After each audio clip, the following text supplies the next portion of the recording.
Hello everyone, this is Crota giving you a shoutcast and game 2 of a game between LiquidNazgul and Zion here on Blistering Sands. We have LiquidNazgul spawning as the blue Protoss player on the bottom left hand side of the map. Meanwhile on the top right hand side we have Zion now spawning on the top right hand side as the orange Zerg player. So it is going to be a Zerg versus Protoss matchup once again. Taking a look at LiquidNazgul. LiquidNazgul getting that pylon down on the bottom over here by this natural expansion.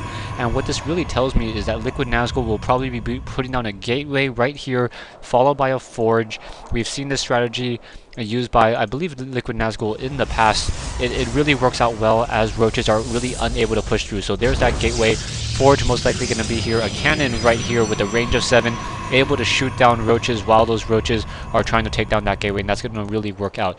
Meanwhile, Zion now moving out with that single drone as well. Both of those units running into each other for a short while, and we'll see what the exact strategy is in fact going to be. Drone going to be coming in, trying to do a little bit of scouting, taking a look at Zion's base. We have Zion now with that spawning pool on that top side behind those minerals.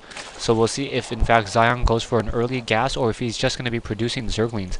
Coming back over here, we have LiquidNazgul putting a pylon right by these destructible rocks in order to keep track of them. Now, this particular map has a lot of different tendencies on how to play Zerg versus Protoss. Protoss players generally like to get that forge right here. Gonna also get a zealot in position, and it looks like Zion's just trying to do a little bit of pathing back and forth, trying to keep track of what exactly the strategy is in fact going to be. I do not see any Zerglings yet. Actually, wait, no, 6 Zerglings now being produced. No, and that queen finally being produced as well. So trying to save up those larvae and then canceling that extractor in order to be able to produce an additional Zergling. So that's that 8 sets of Zerglings now going to be coming out. Zealot now going to be running in, and that Zealot is not going to know what's going to hit him. And no, there's a probe already was able to catch that. So those 6 Zerglings now trying to chase down that probe. I'll call him Peppy the probe, trying to run away right there. And now we're going to have Zealots and Zerglings trying to come in and get around, and that one extra probe is going to really make a difference with those Zealots. The Zealot, or the probe, moving a little bit faster than those Zealots. This is something I did not realize before, as the movement speed of a probe is in fact faster. Taking a look down over here, we have a hatchery now coming into position, and more Zerglings coming in to join on this fight, and we also have a queen now. So the queen leaving her hatchery in order to try to fend off this attack. Coming back, we have now a collection of 8 Zerglings and a single queen, and we have more Zealots coming in as well. So it's going to be 3 Zealots and a single probe versus a single queen and 8 Zerglings. Taking a look at this, taking a look at the production, 6 more Zerglings now trying to be built. That queen is going to be doing 8 damage in attack, or 8 damage per round with a range of 3. Very nicely done. That queen just standing close by. Are we getting another queen produced? No additional queens being produced at this time, and we now have an extractor being built for real. Zealots and Zerglings trying to get a little bit of a surround here, and those Zerglings going to be able to get a surround off. Let's see how these units are going to really be faring down. 1 Zealot getting taken down, 2 Zealots really down on low on hit points. More Zerglings trying to pull back, another Zergling getting pulled back as well. So now there's going to be a single queen, and that queen going to go ahead and spawn larva and then try to fight back here, trying to use that creep as it's being generated by the what's it called? Are we going to get a transfusion? That queen needs to really stay close by and try to take down some of those Zealots and perhaps at least stop the production or stop the regeneration of those shields. Zerglings once again coming back out. Queen trying to fight back, trying to focus down the low hit point. The Zealot down to 24 hit points. Down goes that queen, so not looking good for Zion already. With Zealots engaging against those Zerglings. Hatchery now once again, more Zerglings being produced at the single hatchery. Zealot's going to be able to take down that single hatchery, but 2 low hit point Zealots once again trying to pull back away. Another Zealot once again rejoining, so 4 Zealots, one of them very low on hit points however, and we should be getting the queen, another queen being produced as this once again re-engages. Coming back over here, we already have an expansion, but nothing really down there, and the forge is finally in position. A Zealot's going to get surrounded, so 1 Zealot quickly going to get taken down, another Zealot gonna taking a couple hits, and finally that Zealot's going to get taken down, and LiquidNazgul will not be able to delay this hatchery any longer. Coming back over here, we have a single drone still on this backside.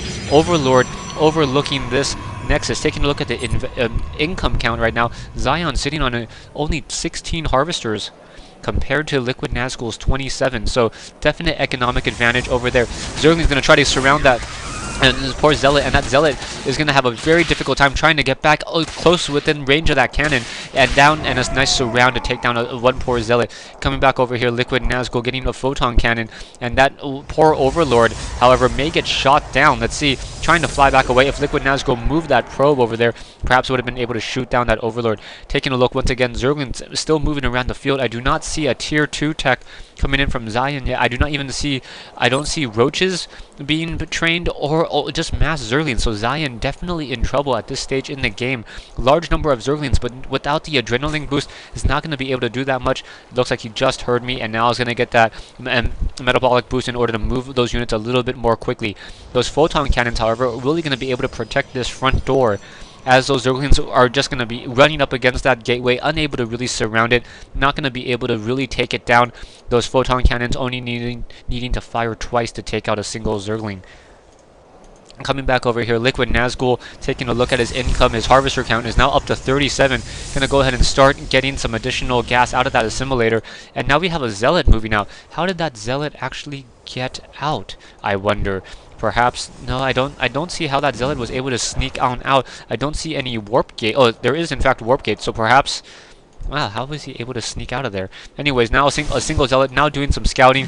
A Queen now trying to take down that Zealot. Zealot down to 10 shields, and now another Queen gonna quickly just go ahead and try to take him down. Zealot down to 90 hit points. Will be taken down without any real issue. Trying to get the Carpus upgrades on those ground units in order to make sure that those Zealot upgrades are not going to really be that beneficial. Taking a look back over at the main base, we now have an Observer being built. The Observer, in fact, costs 50 minerals and 100 gas now, so it is a definite investment for Protoss if they do want to try to get that early Observer. Prior to this, it was pretty much a foregone conclusion that you would get an Observer every single game. The Zerglings now trickly moving around the map, perhaps going to try to test that front door, but must know that there is in fact a photon cannon, and down goes that single Zergling. Forge upgrade now nearing completion, so those Zealots will in fact be able to 2-round hit those units very quickly until the armor upgrade is completed. So the armor upgrade is going to be a little while longer. Zealots now trying to take down these destructible rocks. We have an Immortal coming in as well, and so we have Zealots and Stalkers and Sentry coming in, so these destructible rocks on this back side of the main base will be destroyed in just a moment. Destructible rocks already down to 200 hit points. Taking a look, we have that Xel'Naga watchtower activated by a large number of Zerglings. Taking a look, we have a couple of Zerglings coming in, perhaps going to be able to take down that little probe. As now, no, nice force field, very nicely done, making sure that that ramp is in fact blocked. He must have just taken a guess, knowing that that particular ramp would be blocked. Taking a look back over here, the armor upgrades currently being researched as well. A little surprised that there is not in fact the weapons research. Taking a look at the phase disruptors of those Immortals. Immortals will be able to do 55 damage and attack against roaches if he does try to produce any additional roaches. Taking a look, we are in fact at lair getting Banelings. I do not see Banelings being produced, and now a Roach Warren, but no Mutalisk and no Mutalisk, no Infestors, no Tier 3 yet, no Spire being produced. Down goes that poor Zergling getting shot by that phase disruptor of those Immortals. Taking a look at the army, LiquidNazgul, seeing on a very, very large army at this stage in the game, will be able to push out fairly easily, and now Zealots being warped in once again. Observer up in the air, Baneling on the ground, and we'll see how those Banelings are going to be used. If those Banelings are not going to work out well against those Immortals, as those Banelings only deal 10 damage to an Immortal. Also, with the amount of sentries that LiquidNazgul has, no hallucination research, but the amount of force fields in position will be able to just push back a lot of those Banelings, and those Banelings would not be able to hit their target. The armor upgrades have been completed. Are we getting weapon upgrades? No weapon upgrades yet. More Zerglings being produced, and that Roach Warren nearing completion. Coming back over here, here comes his flight, and force fields quickly being put down, and yeah, those force fields pretty much ending the whole entire chance, any chance that Zion had in order to really fight back. Those Banelings being nullified by those sentries in so easily. Gonna have a couple of force fields on that back door. Zion not really able to do anything else. A single sentry gonna start firing back against those units, continually putting down those force fields, and this is just a really, really bad fight. Additional force fields being placed down. and just fighting back against those poor Zerglings over here. One sentry gonna quickly get taken down. Down one goes, but the game's too little too late, as LiquidNazgul is just gonna be able to overrun the rest of this base. Guardian still being used, and Zion is gonna win the game. Thanks for watching, thanks for listening. I hope you guys enjoyed this replay. LiquidNazgul will be moving on to the later rounds of the team, I think this is the Team Liquid Invitational. Once again, thanks for watching and thanks for listening.